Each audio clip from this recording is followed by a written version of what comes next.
సూటిగా చెప్పు. అరే సీను, నువ్వన్నా చెప్పరా ఏం జరిగింది అసలు, వివరంగా చెప్పు నువ్వన్నా. వీళ్ళిద్దరు మా ఇంట్లో కిరాయికి దిగిరు. నెల రోజులు కాలేదు, మా మీద నేరం మోపుతారు. ఇప్పుడు ఆమె చెప్తే ఆమె దిక్కే మాట్లాడతారు.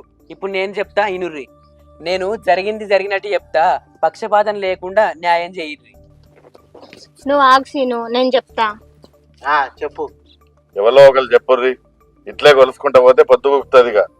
కిరాయి కోసం మా నాన్న మేము తవ్వపోంటి పోతే ఇగో దీని మొగడే గడి ఇల్లుంది పో అడుగు పోరని తోలిచ్చిండు.